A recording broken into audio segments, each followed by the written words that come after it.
नमुता ही जाते भये हरिहंतादि महान। करि मंगल करि हो महा ग्रंथ करण के काज। जाते मिले समाज सब पावे निज पद राज। इस भव तरु का मूल एक जानहु मिथ्या भाव। ताको करि निर्मूल अब करिए मोक्ष उपाय। करिए मोक्ष उपाय। मोक्ष मार्ग प्रकाशक नामक ग्रंथ पंडित प्रवर टोडरमल जी साहब की यह सुंदर अनुपम रचना 7वां अधिकार सम्यक्त्व सन्मुख मिथ्या दृष्टि जीव का प्रकरण। कैसे होते हैं सम्यक्त्व सन्मुख जीव? जो जीव अपने संस्कारों के बल पर अल्पकाल में सम्यक्त्व प्राप्त करने वाले होते हैं, माने जिन्हें अल्पकाल में सम्यक दर्शन की प्राप्ति होने वाली है। पंडित जी साहब ने तो इतना विश्वास दिलाया कि जो इस भाव में अथवा आगामी पर्याय में सम्यक्त्व को प्राप्त करेगा वो सम्यक्त्व सन्मुख है। जिसे सम्यक दर्शन की प्राप्ति होने वाली है वो जीव तत्व विचार वाला जीव है। तत्व विचार में उसका निरंतर उपयोग लग रहा है। जो जीव निरंतर निरंतर निरंतर तत्व विचार करता रहता है, तत्व विचार रूपी वेद ज्ञान की छेनी से जिसके निरंतर वो संस्कार दृढ़ होते चले जाते हैं, उसका नाम है सम्यक्त्व सन्मुख। क्योंकि वो जीव अल्पकाल में सम्यक दर्शन प्राप्त करने वाला है। संस्कार मजबूत हो रहे हैं, संस्कार मजबूत होते चले जा रहे हैं। संस्कार क्या चीज़ है? कल परसों 2-3 दिन से कर ही रहे हैं अपन चर्चा संस्कारों के बारे में। संस्कार क्या होता है? जब किसी विषय के बारे में बार बार कोई धारा चलती है तो वो संस्कार पड़ते हैं। जब हमारी सोच में, जब हमारे चिंतन में बार बार कोई धारा चलने लगती है तो वो मजबूत होती चली जाती है वो बात। जैसे अपन कहते हैं ना, कोई चीज़ स्मृति पटल पर जम गई तो कैसे जम गई? बार बार में याद करके, बार बार में याद करके। वैसे तो जब कभी हम प्रवचन सभाओं में पूछते हैं कि आप ये याद हो गया क्या, जैसे आज बताने वाले हैं हम आपको प्रकृतियों के संदर्भ में, तो आप ये कहेंगे याद नहीं होता। हम कहेंगे कि भाई कल पूछेंगे आपसे और कल जब आप आएंगे तब कोरे के कोरे दिखाई देंगे, तो हम ये कहेंगे क्या हुआ? मुझे याद ही नहीं हुआ। कि हुआ नहीं कि किया नहीं, प्रयत्न किया नहीं। आपको याद नहीं होता ये बात आप यहाँ तो कहते हैं, लेकिन विषय कषाय की बातें, और विषय कषाय क्यों, और बात करो और भी खराब। वो क्या कि किसी व्यक्ति ने आपको कुछ बुरा भला कह दिया था, ये तो अच्छी चीज़ नहीं है ना। पूरी जिंदगी याद रखेगा। इनके वो शब्द आज भी मेरे कान में गूंजते हैं। अरे भाई, आपके कान में वो बुराई के शब्द ही क्यों गूंज रहे हैं? उस व्यक्ति ने आपको जो बात कही थी, ये बात अच्छी थी कि खराब थी? अरे बहुत खराब बात थी। तो जब वो खराब बात थी तो आप उसको बार बार अपने उपयोग में, अपने ज्ञान की पर्याय में रिपीट करते हुए उसे दृढ़ संस्कारों के समान खोद करके, खुदाई करके अपने आत्मा पर क्यों मजबूत करते हैं? क्या आप उसे इतना मजबूत क्यों कर लेते हैं कि अब वो निकल ही नहीं पाए? बुराइयों के शब्द, दुश्मनी के शब्द, विरोध पैदा करने वाले शब्द, नाराजगी प्रकट करने वाले, कायम रखने वाले नाराजगी, बैर बंधता है, वो बैर कैसे बंधता है? संस्कारों में जब विरोध दृढ़ता से समा जाता है तो कहते हैं बैर बंध गया। क्या कहा मैंने, क्या शब्द बोल दिए बेटा? संस्कारों में जब विरोध का भाव दृढ़ता से जम जाता है तो उसे बैर कहते हैं। ये बैर हो गया, बैर बांध लिया, बैर बांध लिया। कैसे बंध गया ये बैर? बार बार मैं याद करके, इसने मेरे साथ ऐसा किया, फिर थोड़े दिन बाद में फिर इसने ऐसा किया था, मैं कैसे भूल जाऊं, फिर थोड़े दिन बाद में इसने मेरे साथ ऐसा किया था। तो ये जो थोड़े थोड़े दिन में आप उसे मजबूत करते जाते हैं, ये बैर बंध जाता है और जन्म जन्मांतरों में दुख देता है। इसलिए भाई वेद विज्ञान की धारा को बहाओ, इसलिए उल्टी धारा को बदलो और सम्यक दिशा में कार्य करो। उल्टी सोच को रोको। कल तो पढ़ी थी अपन ने पंक्तियां, स्वभाव अस्वभाव नय के माध्यम से ज्ञान में और उपयोग में चलती हुई उल्टी धारा को बदलकर सम्यक दिशा में प्रयत्न किया जाए, यह कार्य होना चाहिए। हमेशा सोच वही होनी चाहिए जो हमारी मंजिल हो। मंजिल के बारे में सोचिए, विपरीत सोचेंगे तो आप मंजिल को प्राप्त नहीं कर पाएंगे।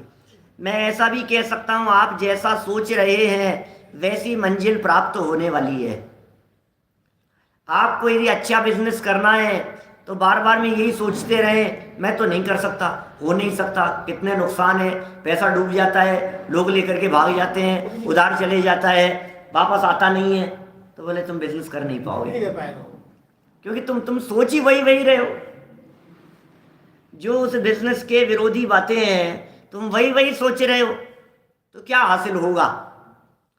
बिजनेस करने वाले बिजनेस के बारे में गुण सोचते हैं, क्या सम्यक दर्शन प्राप्त करने वाले सम्यक दर्शन के संदर्भ में उल्लास, उमंग और उत्साह से कदम बढ़ाते हैं।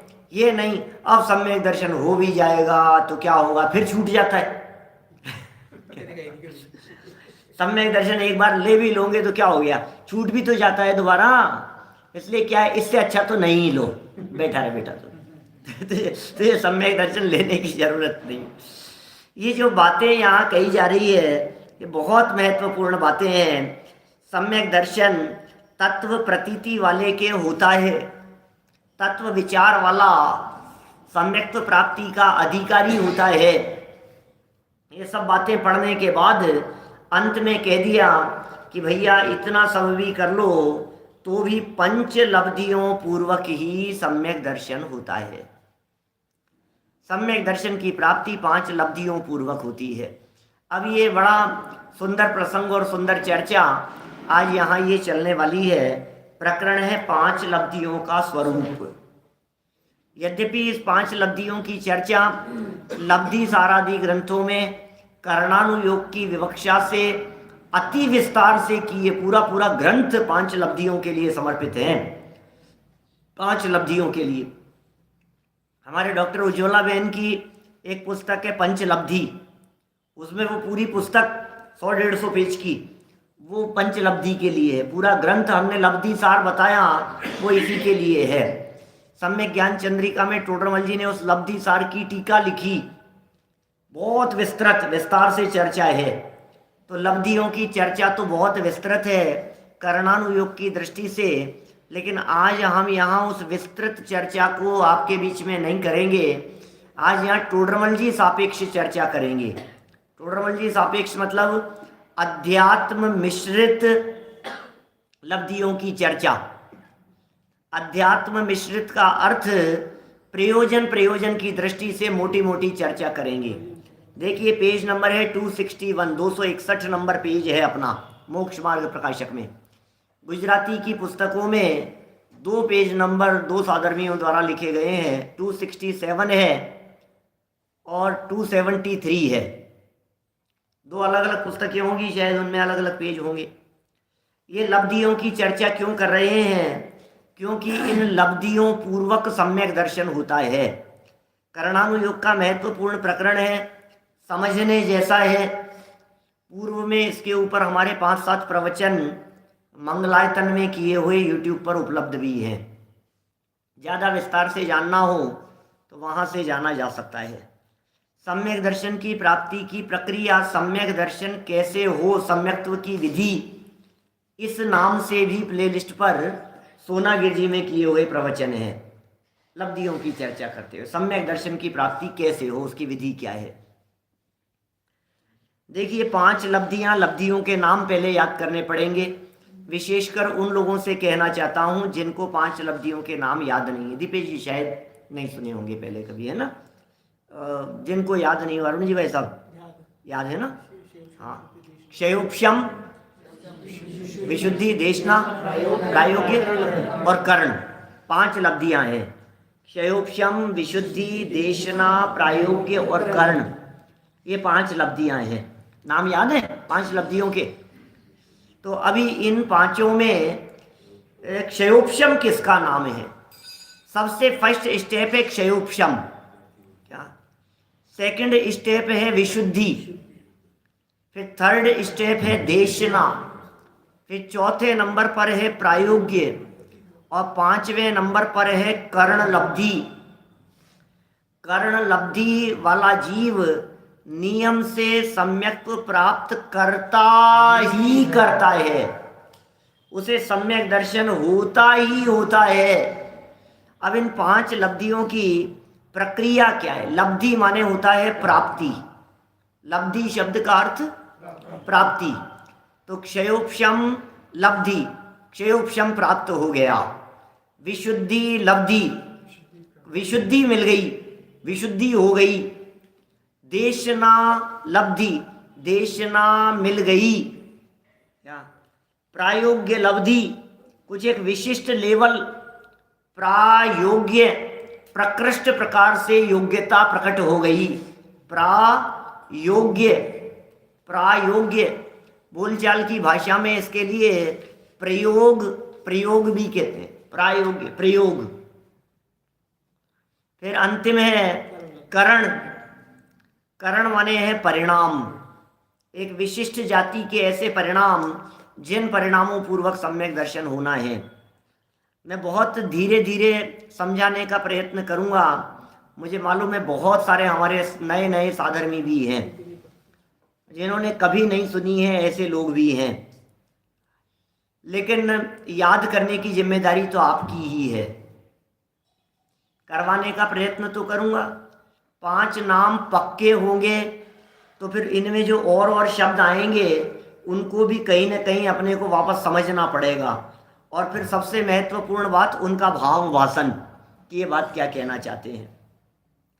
अभी कर्णानुयोग की जो परिभाषाएं ये आगे बताने वाले हैं, जिस रूप में जिनागम में चर्चाएं की है वो तो बहुत सूक्ष्म और विस्तृत है ही।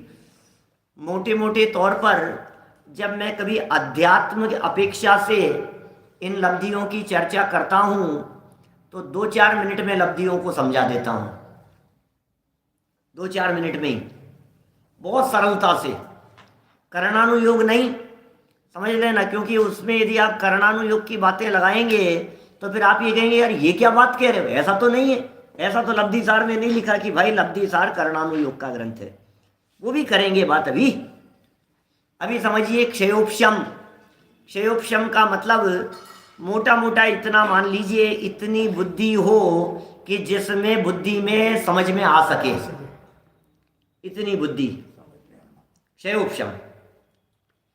यद्यपि क्षयोपशम अलग चीज है और क्षयोपशम लब्धि अलग चीज है। यहां क्षयोपशम लब्धि के प्रकरण में क्या कह रहे हैं भैया? क्षयोपशम लब्धि के बारे में कह रहे हैं कि इतनी योग्यता हो गई, इतना बुद्धि का विकास हो गया, इतना क्षयोपशम हो गया, दिमाग इतना काम करने लग गया कि जिस काम में तत्व विचार हो सके, तत्व विचार हो सके। इसका मतलब जो जीव तत्व विचार नहीं कर सके उस जीव के तो क्षयोपशम लब्धि ही नहीं है। और क्षयोपशम विशेष प्राप्त करके भी तत्व विचार में उपयोग न लगाए तो क्षयोपशम लब्धि नहीं है। देखिए पेज नंबर 261 फर्स्ट लाइन, क्षयोपशम, विशुद्धि, देशना, प्रायोग्य, कर्ण, 5 लब्धियां, बराबर। स्वरूप समझते जाना धीरे धीरे। दीपेश जी पहली लाइन कह रहे हैं, वहां जिसके होने पर, वहां जिसके होने पर, किसके होने पर, बोले अब क्या कहना चाह रहे हैं पता नहीं, जिसके होने पर तत्व विचार हो सके, क्या, जिसके होने पर तत्व विचार हो सके, तत्व विचार हो सके, तत्व विचार हो सके, जिसके होने पर ऐसा ज्ञानावरणादि कर्मों का क्षयोपशम हो, ज्ञानावरणादि कर्मों का क्षयोपशम हो, जिसके होने पर तत्व विचार हो सके। क्षयोपशम लब्धि की चर्चा कर रहे हैं यहाँ। अभी करणानुयोग सापेक्ष परिभाषा बतलाएंगे आगे। तो भाई साहब मैं आपसे पूछता हूँ, हम सबके पास में इतनी बुद्धि है या नहीं है कि तत्व विचार कर सकें? है, इतनी है बुद्धि, बराबर। तो आपने इसके लिए क्या किया? क्या ढोलिया जी साहब, इसके लिए आपने क्या किया था ये तो बताओ। तो कुछ नहीं किया। मनुष्य भाव में जन्म में पैदा हो गए, मनुष्य गति के जीव बन गए, सैनी पंचेंद्रिय बुद्धि वाले हो गए, कुछ नहीं किया हमने, तो सब अपने आप ही हो गया। अच्छा क्षयोपशम। अच्छा विशुद्धि, विशुद्धि के लिए आपने क्या किया? विशुद्धि क्या चीज है? तो इन्होंने सेकंड पैराग्राफ की लाइन पढ़ो, सेकंड पैराग्राफ की, इसी के, तथा मोह का मंद उदय आने से मंद कषाय रूप भाव हो, जहां तत्व विचार हो सके, सो विशुद्धि लब्धि है। क्या कहा? मोह का मंद उदय आने से मंद कषाय रूप भाव। तो मोह का मंद उदय आया तो तुमने क्या किया? मोह का मंद उदय लाने के लिए तो कुछ नहीं, हो गया। माने क्षयोपशम के लिए अपन ने कुछ नहीं किया, विशुद्धि के लिए वर्तमान पुरुषार्थ कुछ नहीं है। अच्छा देशना के लिए आपने क्या किया? कि साहब सुनने के लिए आए हैं, देशना के लिए और क्या किया? सुनने के लिए आ गए ना, कि नहीं सुनो, विशिष्ट जाति का पुण्य का उदय नहीं हो तो ये जनवाणी की बात कान में सुनने का अवसर नहीं मिलता। इतना पुण्य का उदय तो हो कि घर में सुख संपदा सुविधाएं धन वैभव खान पान नौकर चाकर सब कुछ हो, इतना तो हो। लेकिन इतना सब कुछ होते हुए भी जिनवाणी के वचनों के बारे में कहें और ये कहें मुझे नहीं सुहाता, तो इसका मतलब उस जाति का पुण्य का उदय चाहिए। बिना पुण्य के उदय से ये जिन धर्म नहीं मिलता, बिना पुण्य के उदय से जिनवाणी देव शास्त्र गुरु का समागम नहीं मिलता, बिना पुण्य के उदय से उनके द्वारा कही गई बातें नहीं मिलती।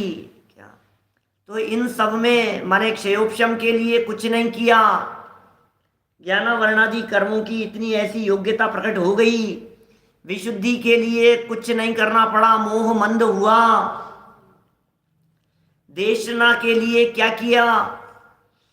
साता वेदनी है, ऐसी पुण्य प्रकृतियां ये बराबर खूब मिल गई हमारे को, और ये सुनने का अवसर चांस मौका मिल गया। बोले इसके लिए भी कुछ नहीं हुआ, पूर्व का था सब। इसका मतलब क्षयोपशम विशुद्धि और देशना के लिए तो वर्तमान का कुछ पुरुषार्थ नहीं है। अब चौथे नंबर पर है प्रयोग, यहां चलता है पुरुषार्थ। मैं पहले भी कह चुका हूं, जो चर्चाएं कर रहा हूं ये आध्यात्मिक विवक्षा से चर्चाएं कर रहा हूं। मुझे मालूम है करणानुयोग की दृष्टि से जब कभी बात करेंगे तो फिर ये कहेंगे इसका नाम ही थोड़ी ना क्षयोपशम लब्धि है, आप क्या बात कर रहे हो, ये ऐसी हो गई क्या क्षयोपशम लब्धि? ऐसी विशुद्धि लब्धि हो गई, ऐसी देशना लब्धि हो गई? भाई मुझे पता है क्या, लेकिन मैं तो सिर्फ यह बतलाना चाह रहा हूं कि क्षयोपशम विशुद्धि और देशना जैसी मोटी मोटी परिस्थितियां दिखने पर संतुष्ट होने की जरूरत नहीं है। कितना सुंदर महत्वपूर्ण वाक्य कई बार आपने सुना होगा जिनवाणी सुनने के लिए आकर के बैठना, ये सातिशय पुण्य के उदय से होता है। सुनने के लिए आकर के बैठना, न मालूम कितना पूर्व का संचित पुण्य वो उदय में आता है, फलीभूत होता है, तो ये जीव जिनवाणी सुनने के लिए आकर के बैठता है। सुनने के लिए आकर के बैठना ये तो बहुत पुण्य के उदय से हुआ, लेकिन बैठना तो पुण्य के उदय से हुआ, जिनवाणी को अपने में बिठाना ये पुरुषार्थ से होता है। क्या हम आकर के बैठे और हमारे में बिठाया, दो बातें हो गई ना। हम आकर के बैठे ये पुण्य के उदय से, और जिनवाणी की बातों को अपने में बिठाया ये पुरुषार्थ से। इसमें पुरुषार्थ लागू होगा और वो पुरुषार्थ बुद्धिपूर्वक करना पड़ेगा। क्या बोलो? तो ये प्रयोग, जो प्रायोग्य, वैसे प्रायोग्य शब्द का जो यथार्थ अर्थ यहाँ प्रायोग्य लब्धि के अर्थ में होता है, वो प्रकृष्ट रूप से योग्यता प्रकट होना, माने सम्यक दर्शन की प्राप्ति के लिए विशिष्ट प्रकार की एक योग्यता प्रकट होना, ये प्रायोग्य है। क्षयोपशम विशुद्धि देशना प्रायोग्य, और ये सब होने पर यदि करण लब्धि हो जावे तो फिर अनिवार्य रूप से सम्यक दर्शन की प्राप्ति हो। देखिए, क्षयोपशम ज्ञान, क्षयोपशम लब्धि, क्षयोपशम सम्यक्त्व, क्षयोपशमिक चारित्र, सब अलग अलग शब्द हैं। इन शब्दों के अलग अलग प्रकार के अर्थ भी हैं। क्षयोपशम ज्ञान तो सबके है 12वें गुणस्थान तक। भाई दो तरह का ज्ञान है, ज्ञान दो तरह का, एक क्षायिक ज्ञान, एक क्षयोपशमिक ज्ञान। क्षायिक ज्ञान कर्म के क्षय से होता है, वो क्षायिक ज्ञान है। क्षयोपशमिक ज्ञान वो कर्मों के क्षयोपशम से होता है। तो क्षायिक ज्ञान है कि क्षयोपशम ज्ञान है आपके? आपके कौन सा ज्ञान है? क्षायिक है कि क्षयोपशमिक है? क्षायिक ज्ञान तो केवल ज्ञान को कहते हैं। केवल ज्ञान का नाम क्षायिक ज्ञान है, और केवल ज्ञान होने के पहले पहले जो चार ज्ञान हैं उनका नाम क्षयोपशमिक ज्ञान है। क्षयोपशम ज्ञान, क्षयोपशम ज्ञान बोलते हैं ना अपन, ऐसा बोलते, अरे साहब क्या करें, क्षयोपशम ज्ञान है साहब, क्षयोपशम ज्ञान। इनका तो क्षयोपशम बहुत तेज है भाई साहब, इनका तो क्षयोपशम, इनका तो क्षयोपशम बड़ा गजब का है। अच्छा, इनका क्षयोपशम बहुत तेज है, इनका क्षयोपशम बहुत मंद है। ये क्षयोपशम क्या होता है? ज्ञान का क्षयोपशम, ज्ञान का क्षयोपशम बोल रहे हैं, ज्ञान का क्षयोपशम, लेकिन सच्चाई यह है कि वो ज्ञान का नहीं, ज्ञानावरणी का क्षयोपशम है। वो क्षयोपशम ज्ञान का नहीं था, वो क्षयोपशम ज्ञानावरणीय का था। क्षयोपशम कर्म में होता है, क्षयोपशम ज्ञान में नहीं होता। भाई साहब समझ में आ रही है क्या बात? क्या थोड़ा उत्साह से समझने की कोशिश कीजिए। क्या मुझे मालूम है, क्योंकि जब ऐसे ढीले ढीले चलते हैं ना अपन, तो ऐसे लगता है कि हाँ सुन रहे हैं, चल रहा है, ठीक है, कोशिश कर रहे। कोशिश नहीं, मैं इन विषयों को समझ के रहूँगा। ये थोड़े से उपयोग को एकाग्र करने के लिए मैं थोड़ा सा धीरे बोल रहा हूँ, इसलिए भी शायद ये हो सकता है प्रचला में चले जाएं। क्या, क्योंकि धीरे धीरे जब चलती है ना बात, तो फिर थोड़ी सी झपकी आने लग जाती है,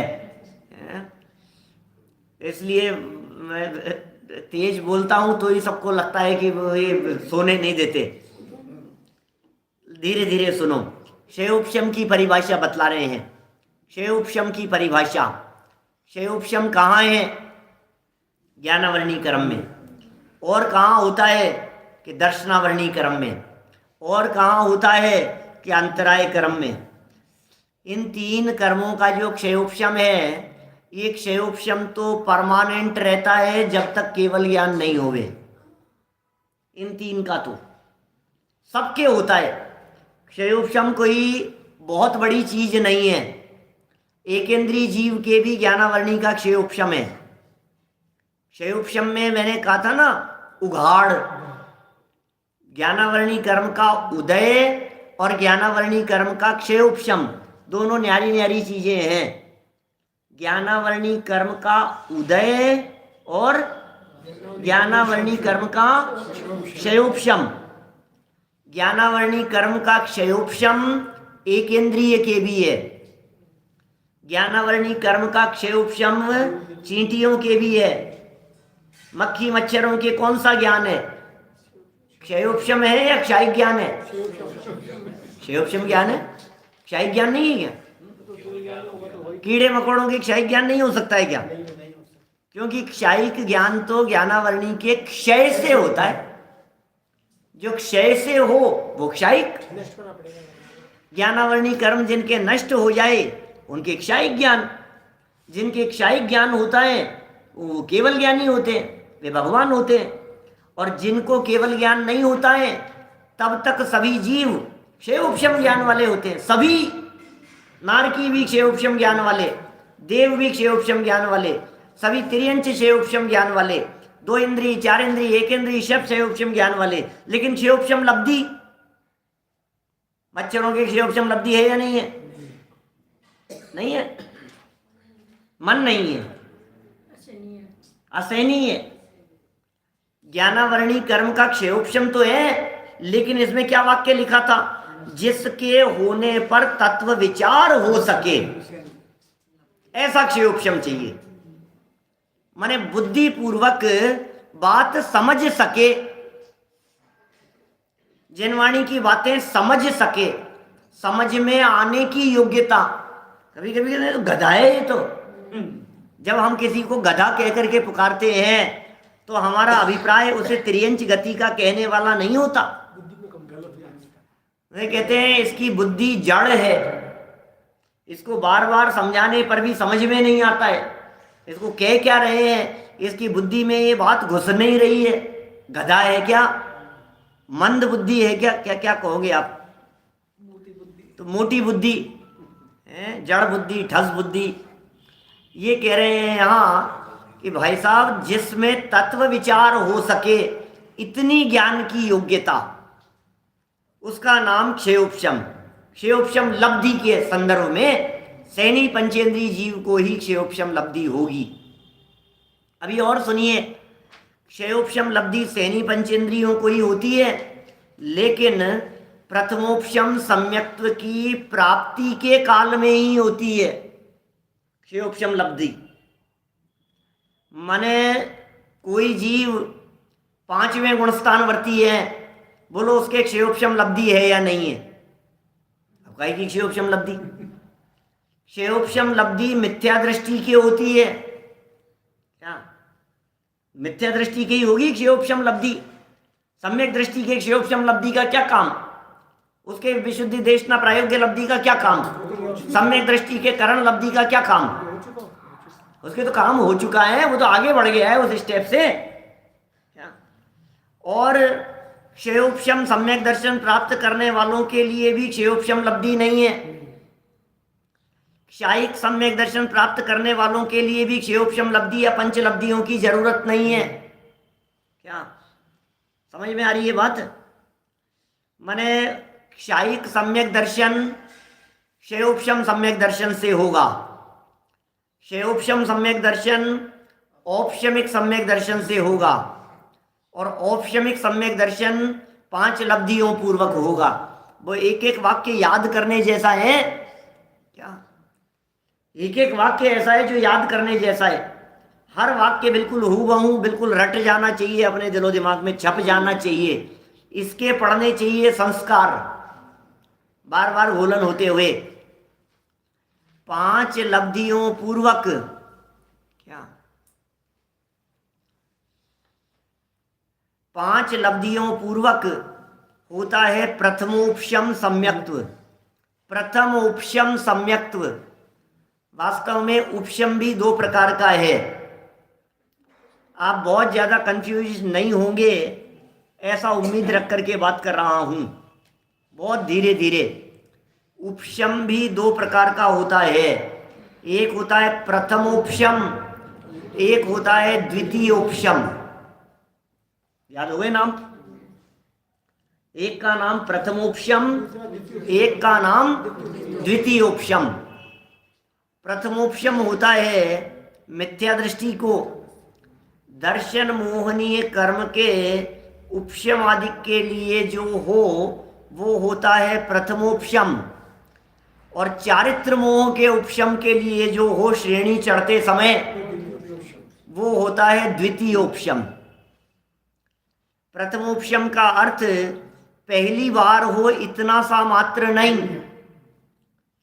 जब जब दर्शन मोहनी के लिए होगा, जब जब चौथे गुणस्थान में औपशमिक सम्यक दर्शन के लिए होगा, तब तब उसका नाम प्रथमोपशम ही जानना चाहिए। मिथ्या दृष्टि जीव को जब जब औपशमिक सम्यक दर्शन होगा तो वो प्रथमोपशम ही होगा। सम्यक दर्शन हो गया, फिर सम्यक दर्शन छूट गया, फिर छूटने के बाद फिर सम्यक दर्शन हुआ औपशमिक, तो प्रथमोपशम होगा। फिर छूट गया सम्यक दर्शन और असंख्यात वर्षों बाद में फिर दोबारा उसके दर्शन मोहनी आदि के उपशम हुआ, तो बोले कौन सा उपशम है? बोले प्रथमोपशम। बोले 100 बार भी हो तो प्रथम ही है उसका नाम, प्रथमोपशम प्रथमोपशम प्रथमोपशम। समझ में आ रही है प्रथमोपशम क्या चीज होती है? क्या भाई है? प्रथमोपशम, क्षयोपशम नहीं, प्रथमोपशम। द्वितीयोपशम क्या होता है? बोले श्रेणी चढ़ते समय, क्या उपशम श्रेणी चढ़ते समय जो चारित्र मोहनी की कर्म प्रकृतियां दबी, उनका नाम है द्वितीयोपशम। क्या वो हो गई द्वितीयोपशम। प्रथमोपशम माने क्या होता है? वही तो बता रहा हूं, प्रथमोपशम माने क्या होता है। क्या कोई व्यक्ति पूछे प्रथमोपशम का मतलब नहीं समझ में आया, तो प्रथमोपशम का मतलब ही ये है कि दर्शन मोहनी कर्म प्रकृतियों के दबने रूप और उनको दबकर सम्यक दर्शन या औपशमिक सम्यक दर्शन होने रूप जो परिणाम होते हैं उसका नाम है प्रथमोपशम। उपशम सम्यक दर्शन ये कौन से गुणस्थान में होता है? प्रथमोपशम सम्यक दर्शन बोलो, प्रथमोपशम सम्यक दर्शन कौन से गुणस्थान में होता है? बताओ कौन से में होगा? आगे आएगी चर्चा, आगे भी आएगी। पहले में प्रथमोपशम हो गया तो पहले में कैसे होगा? उपशम नहीं हो तब तक तो पहले में तो नहीं हो सकता। पहले में तो क्षयोपशम वगैरह की बात थी, चौथे से सातवें में, ये सही जवाब है। अकेले चौथे में नहीं, किसी को चौथे में हो, किसी को पांचवें में हो और किसी को सातवें में हो। क्या ख्याल में आ रही है बात? क्षयोपशम में कब बदलेगा प्रथमोपशम, वो प्रक्रिया आगे बताएंगे। माने प्रथमोपशम सम्यक दर्शन कब क्षयोपशम सम्यक दर्शन में बदले, वो प्रक्रिया आगे बतलाएंगे।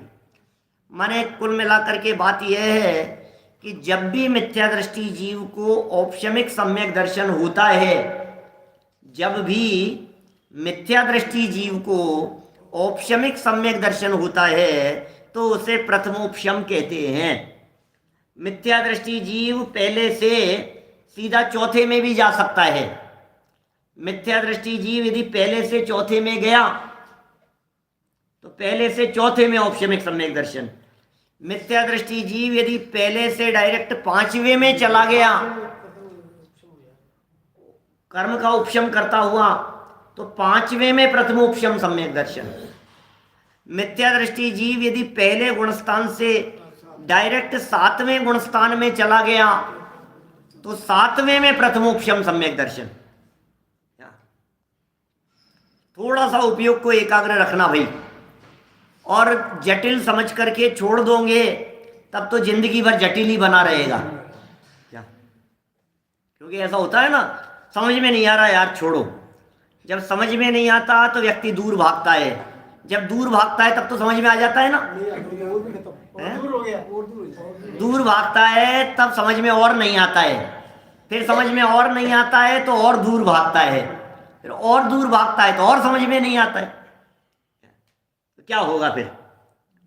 तो बल्कि समझ में नहीं आए तो उससे दूर नहीं भागना। मैं तो बच्चों को ये बात कहता हूँ, जो समझ लेवे सो समझ लेवे। माने बात ऐसी कहता हूँ कि जो चीज़ समझ में नहीं आती है उस चीज़ को ज़्यादा समय दो। जबकि आप घर घर में देखना, आप स्कूल में देखना, क्लास में देखना, हम तो विद्यार्थियों को पढ़ाते हैं, पूरी ज़िंदगी पढ़ाने में निकली है अभी तक की। माने सबका यही हाल है, जो चीज़ पसंद आती है, जो सब्जेक्ट अच्छा लगता है, जिसमें मन लगता है, उसी उसको पढ़ता है। ये बहुत नहीं, इसमें मजा आता है, इसी इसको पढ़ो, इसी इसको पढ़ो। और जो समझ में नहीं आता है उसको नहीं पढ़ता है। तो फिर क्या होगा? आज तक यदि हमने ये पंचलब्धियों का प्रकरण नहीं समझा तो आपने क्या समझा बतलाओ? कि नहीं आज तक नहीं समझ में आया भाई साहब, आज तक नहीं समझ में आया क्या? इसलिए अब भी नहीं आएगा समझ में। तो आज तक सम्यक दर्शन नहीं हुआ, हमारा वाक्य सुन लो फिर अब आगे क्या अब भी नहीं होगा, फिर कभी नहीं होगा क्या? सब जगह पर, चाहे भरत क्षेत्र में जीव सम्यक प्रथमोपशम सम्यक दर्शन लेवे, चाहे विदेश क्षेत्र में लेवे, चाहे भगवान महावीर स्वामी ने जब अपने जीवन में प्रथमोपशम सम्यक दर्शन लिया था तो उनके भी यही प्रक्रिया थी। और आदिनाथ भगवान ने जब प्रथमोपशम सम्यक दर्शन जब हुआ था तो उनके भी यही प्रक्रिया थी। अनंत काल बाद भी कोई जीव प्रथमोपशम सम्यक दर्शन लेगा तो यही प्रक्रिया है। अनादि मिथ्या दृष्टि जीव को जब भी सम्यक दर्शन होता है तो प्रथमोपशम ही होता है क्या? समझ में आ रही है बात? गुणस्थान पहले से चौथा हो यह जरूरी नहीं है, पहले से चौथा जरूरी नहीं है, पहले से पांचवा भी हो सकता है, पहले से सातवां भी हो सकता है। ये पंचलब्धियों का प्रकरण क्षेत्र और काल से अप्रभावित प्रकरण है। सम्यक दर्शन की विधि है ना भाई साहब, जो सम्यक दर्शन प्राप्त करेगा वो इस विधि से प्राप्त करेगा। हाँ सुनिए बात, छठे वाला नहीं होगा क्योंकि पहले से छठा नहीं हो सकता भाई। मिथ्यात्व कर्म के अभाव पूर्वक होता है ना उपशम सम्यक दर्शन। कैसे होता है साहब? मिथ्यात्व कर्म के अभाव पूर्वक होता है। तो मिथ्यात्व कर्म के अभाव पूर्वक पहले से तीसरा भी नहीं हो सकता क्या? पहले से तीसरा होगा तो वो सादी मिथ्या दृष्टि को होगा क्या? तो पहले से चौथा या फिर पहले से पांचवा या पहले से सातवां। तीन बातें हो गई सब। अच्छा पहले से पांचवा किसके होगा? पहले से पांचवा किसके होगा? जिस जीव ने मिथ्यात्व दशा में पहले से व्रत धारण कर रखे हैं क्या? कोई जीव मिथ्यात्व दशा में अणुव्रती है, मिथ्या दृष्टि है और अणुव्रती है। मिथ्या दृष्टि है, पहला गुणस्थान है उसका, बाहर में अणुव्रत ले रखे हैं। अंतरोन्मुखी पुरुषार्थ पूर्वक उस जीव के मिथ्यात्वादी प्रकृतियों के तीन टुकड़े के साथ साथ अनंतानुबंधी और अप्रत्याख्यानावरण दोनों साथ चले जाती है और पहले से पांचवा गुणस्थान हो जाता है। पहले से पांचवा। कोई मुनिराज हैं और मिथ्या दृष्टि है कि साहब आप कैसी बात कर रहे हो, मुनिराज को मिथ्या दृष्टि? अरे भाई मैं क्या कह रहा हूँ, ये तो बातें सारी आगम की है वही, लेकिन 28 मूल गुणों का पालन कर रहे हैं दर्शन करने योग्य हैं, वंदन करने योग्य हैं, नमोस्तु करने योग्य हैं, आहार देने योग्य हैं, सब बिल्कुल बहुत बिल्कुल किसी तरह से सम्यक दृष्टि चौथे गुणस्थान वाला पहले गुणस्थान वाले द्रव्यलिंगी मुनिराज को वंदन करे। सब लिखी है बातें। ये पहले वाला, ये चौथे वाला है और वो पहले पर ही है, उनका लेवल नीचे है। उसके बावजूद भी, क्योंकि वंदन करना और कराना ये चरणानुयोग है और उनका चरणानुयोग उत्कृष्ट है। ख्याल में आ रही है बात? नमस्कार करना ये क्या है? ये द्रव्यानुयोग नहीं है, ये करणानुयोग नहीं है, ये चरणानुयोग है। तो वंदन करने की प्रक्रिया चरणानुयोग है क्या? और मुनिराज 28 मूल गुणों का पालन कर रहे हैं द्रव्यलिंगी मिथ्यात्व दशा में, वो चरणानुयोग है। तो चरणानुयोग की विवक्षा में चरणानुयोगियों को वंदन है, क्या दिक्कत है उसमें? आगम कहता है। अभी मुनिराज के भी ये लब्धियां, यही लब्धियां ऐसे ही इसी प्रकार, इसी प्रक्रिया से, इसी प्रोसेस से मुनिराज के लब्धियां। तो पहले से सातवां किसके हो सकता है? जिनके मिथ्यात्व की दशा में बाहर कपड़े लत्तों का त्याग है, पीछी कमंडल हाथ में है और निर्ग्रंथ दशा है और 28 मूल गुणों का पालन है। महाव्रती हैं, 5 महाव्रत, 5 समिति, 5 इंद्रिय विजय, 6 आवश्यक, 7 शेष गुणों का पालन करने वाले, उनके होता है।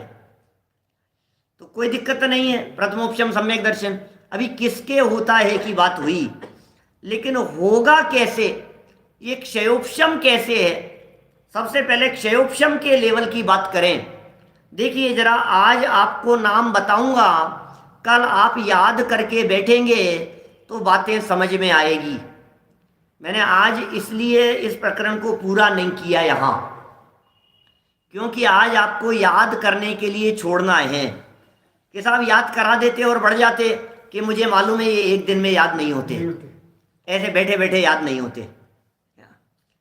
यहाँ ये क्षयोपशम की परिभाषा बता रहे हैं और क्षयोपशम की परिभाषा पढ़ लेता हूं एक बार यहाँ। अर्थात सेकंड लाइन है प्रकरण की, अर्थात उदय काल को प्राप्त, क्या कहा? उदय काल को प्राप्त सर्वघाती स्पर्धकों के, शब्द याद रखना सर्वघाती, निपेश जी साहब शब्द याद रखना, सर्वघाती स्पर्धकों के निषेकों के उदय का अभाव सो क्षय तथा अनागत काल में उदय आने योग्य उन्हीं का माने सर्वघाती का, सर्वघाती शब्द याद रखना है, उन्हीं का सत्ता रूप रहना सो उपशम। अभी दोनों समझाए नहीं है मैंने, अभी आज समझाऊंगा भी नहीं, कल समझाऊंगा, ठीक है ना? जिन्हें ज़्यादा जल्दी हो उनको मैंने हवाला दे दिया पंचलब्धियों वाले प्रवचन। ऐसी देशघाती स्पर्धकों के उदय सहित कर्मों की अवस्था, क्या कौन से कर्मों की? देशघाती, देशघाती। ऊपर क्या शब्द आया था? सर्वघाती। माने 2 शब्द हो गए साहब, अवनीश भाई 2 शब्द हो गए यहाँ जो याद रखने हैं अभी आपको। एक का नाम सर्वघाती, एक का नाम देशघाती। ये सर्वघाती और देशघाती ये क्या है? घाती, घाती कर्म, ये कर्म है। सर्वघाती कर्म है, देशघाती कर्म है। क्या? तो ये कौन से कर्म होंगे भाई साहब, ये सर्वघाती और देशघाती? क्या बोलो? सर्वघाती और देशघाती कौन से कर्मों में होंगे? कि भाई घाती है ना, घाती है ना, तो आघातिया कर्मों में नहीं होते, घाती कर्मों में होंगे। क्या कहा? घाती है ना, सर्वघाती घातिया में होगा, देशघाती घातिया में होगा। जो घात करे उसका नाम घाती। क्या? धीरे धीरे समझा रहा हूं, सबके समझ में आएगा, सबके आएगा, लेकिन बस बत्ती बंद करके मत बैठना। आपकी दिमाग की वाणी, इसके उपयोग के जो दरवाजे हैं ये खुले करके बैठना, फिर मेरे ऊपर छोड़ दीजिए आप क्या कैसे समझाना है। कंसंट्रेशन क्या रखना पड़ेगा बस। उपयोग एकाग्र करके बैठना, फिर मैं समझाता रहूंगा, सब समझ में आता रह जाएगा। क्या कहा? सर्वघाती और देशघाती, सर्वघाती और देशघाती, ये होता है घातिया कर्मों में। अब घातिया कर्म तो जानते हैं, घातिया कर्म 4 होते हैं, ज्ञानावरण, दर्शनावरण, मोहनीय और अंतराय, ये घातिया हैं। और वेदनीय, आयु, नाम और गोत्र, ये अघातिया हैं। तो अघातिया में देशघाती है क्या? नहीं होगा। अघातिया में सर्वघाती है क्या? क्योंकि वो तो अघाती है, वो अघाती है। तो देशघाती और सर्वघाती का बंटवारा साहब घातिया में, घातिया में बंटवारा होगा। बस आज आपको बंटवारा बतला रहा हूं। क्या आपने तो बहुत किए होंगे भाई भाई में, क्या आज देशघाती सर्वघाती का बंटवारा बतला रहा हूं। याद करना है, कल तक का समय है। ज्ञानावरणीय कर्म प्रकृतियां इसकी, फिर दर्शनावरणीय कर्म, फिर मोहनीय कर्म और अंतराय कर्म। बोले ज्ञानावरणीय के भेद होते हैं 5, जानते हैं? मति ज्ञानावरण, श्रुत ज्ञानावरण, अवधि ज्ञानावरण, मनेपर्य ज्ञानावरण, केवल ज्ञानावरण। ज्ञानावरणीय 5। दर्शनावरणीय कर्म होते हैं 9 प्रकार के। चक्षु दर्शनावरण, अचक्षु दर्शनावरण, अवधि दर्शनावरण, केवल दर्शनावरण, निद्रा, निद्रा, इनसे पहले प्रचला और स्त्यान गृद्धि। माने 4 प्रकार का दर्शन और 5 प्रकार की निद्रा, 9 प्रकार का दर्शनोपयोग याद रखने पूरे। फिर मोहनीय कर्म, मोहनीय कर्म 28 प्रकृतियां, मोहनीय कर्म की 28। वो कैसे? दर्शन मोहनीय उनके 3 और चारित्र मोहनीय के 25, ये 28 हैं। दर्शन मोहनीय के 3 कौन कौन से? मिथ्यात्व, सम्यक मिथ्यात्व और सम्यक्त्व मोहनीय। ठीक है, 3 हो गए। और चारित्र मोहनीय की 25 कौन सी? अनंतानुबंधी वगैरह 4, अप्रत्याख्यान 4, प्रत्याख्यान 4, संज्वलन, क्रोधमान, माया, लोभ 16 हो गई। फिर हास्य, रति, अरति, शोक, भय, जुगुप्सा, स्त्रीवेद, पुरुषवेद, नपुंसकवेद, ये 25 हो गई। 25 और 3 28 मोहनी। अंतराय की 5, दान, लाभ, भोग, उपभोग, वीर्य। ये इन सबके साथ में अंतराय लगाना जरूरी है। दानांतराय, लाभांतराय, भोगांतराय, उपभोगांतराय, वीर्यांतराय। कितने हो गए? 5 5 9 28 और 5, 5 9 28 और 5, टोटल हो गई 47। क्या ये 47 नाम याद करने जरूरी है? ये कंपलसरी है, होमवर्क है सबके लिए। ये 47 नाम याद होने चाहिए। अब इन 47 में से कुछ है देशघाती और कुछ है सर्वघाती। 47 में से 2 बंटवारे कर दो, 2 मिनट और लूंगा बस। 47 में से 21 है सर्वघाती और 26 है देशघाती। क्या 47 में से क्या करना है? 21 और 26, 2 बंटवारे हो गए, है ना? फिगर ऐसे फटाफट याद हो जाते हैं, हो जाएंगे जल्दी से। सर्वघाती कितने? 21। देशघाती कितने? 26। बराबर। अब सिर्फ 21 बता रहा हूं आपको, बाकी बचे हुए 26 अपने आप हो जाएंगे। 47 नाम याद करने हैं, 21 और 26 याद करने हैं अलग अलग। ठीक है, फिर तब जाकर के परिभाषा कल जब चर्चा करेंगे तो समझ में आएगी आपके। बिना याद किए हुए मत बैठना।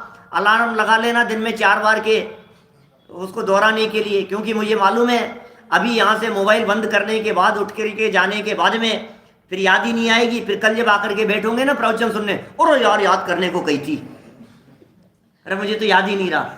याद करने हैं, ये याद करने के लिए क्या करें, इस बात को याद रखने के लिए।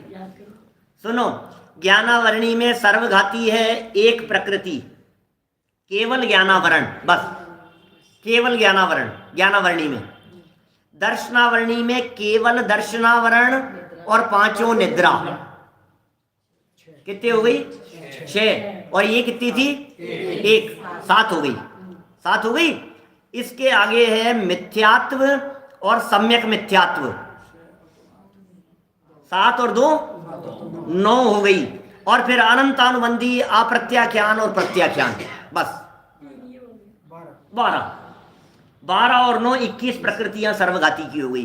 केवल ज्ञानावरण, केवल दर्शनावरण, 5 प्रकार की निद्रा, मिथ्यात्व, सम्यक मिथ्यात्व और अनंतानुबंधी अप्रत्याख्यानावरण और प्रत्याख्यानावरण, ये 12 ऐसे याद रखो। ज्ञानावरणी में से निकालो पहले, फिर दर्शनावरणी में से निकालो, फिर मोहनी में से निकालो, बस। तो ये 21 प्रकृतियां सर्वघाती की है और बाकी बची हुई 26 प्रकृतियां देशघाती की है। ये जो घातीय कर्म है, इन घातीय कर्म प्रकृतियों के उदय आदि के आधार पर ही क्षेयोपशम की स्थिति बनती है। एक क्षेयोपशम की परिभाषा यहाँ थोड़ी सी जटिल दिखती है, लेकिन जितनी जटिल दिखती है उतनी जटिल है नहीं, क्योंकि आपको ये 47 नाम कल याद दिखेंगे तो आपको बहुत सरल नजर आएगी बात। कल इस चर्चा को आगे बढ़ाएंगे, अभी की बात को यहीं विराम दें। मैं ज्ञानानंद स्वभावी हूँ, मैं ज्ञानानंद स्वभावी हूँ, मैं हूँ अपने में स्वयं पूर्ण, पर की मुझ में कुछ गंध नहीं, मैं हर्ष